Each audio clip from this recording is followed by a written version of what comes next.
Are you interested in studying in Canada, but don't know where to begin? Here are 5 easy steps you can follow to make your dream a reality. Step 1. Find a world-class school or program. At 𝐻𝐿𝐴𝒂𝒄𝒌𝒆𝒏𝒛𝒊𝒆 you can find key information to help you decide which of Canada's world-class schools and programs you'd like to choose for your studies. Our website has information about elementary schools, high schools, colleges and universities, and language schools. Before you choose a school, think about where you want to live while you study. Do you prefer small, welcoming rural communities or large, vibrant cities? Maybe something in between? Once you know which schools or programs interest you, contact each school for more information about their program and admission requirements. Step 2. Make a budget and find out how to pay for your studies. At EduCanada.ca, you can use our Search Colleges and Universities online tool to find programs across Canada and to compare school fees. This tool also gives you an idea of the cost of food, housing, transportation, and health insurance. These costs will vary depending on where you choose to study in Canada. We also have a database of scholarships, fellowships, and other opportunities to help you find ways to pay for your studies. Another way to cover some of your education and living expenses is to work. Step 3. Apply to a school that interests you.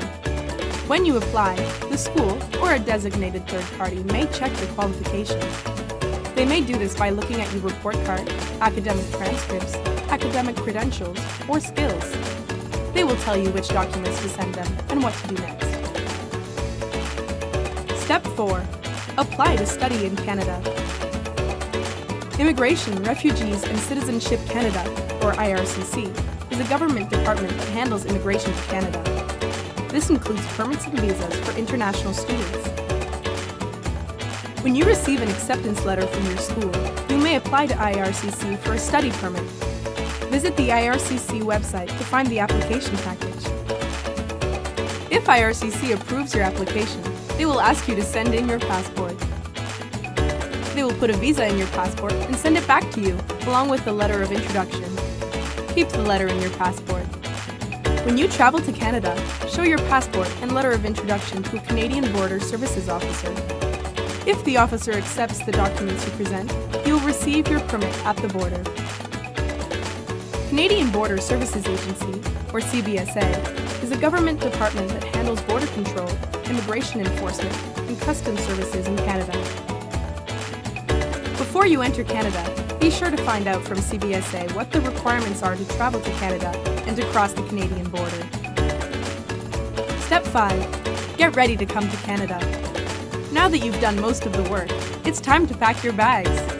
Here's a checklist to help you prepare for your journey. Check travel information about entry into Canada. Buy your airline ticket to your Canadian destination.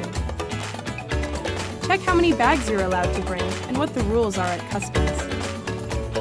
Find out what kind of travel and health insurance you need. When it comes to your important documents, be sure to make copies to leave at home, scan documents to send to your email address, and bring original documents with you. This includes the letter of acceptance from your school, any documents your school asked you to bring, and your medical and immunization records. Also bring a small amount of Canadian cash. Consider setting up a Canadian bank account and credit card as soon as you arrive. Decide whether you want to live on campus or off campus. Your school can help you find accommodation options. Congratulations! You're all set for your adventure. We look forward to welcoming you as you begin your studies in Canada.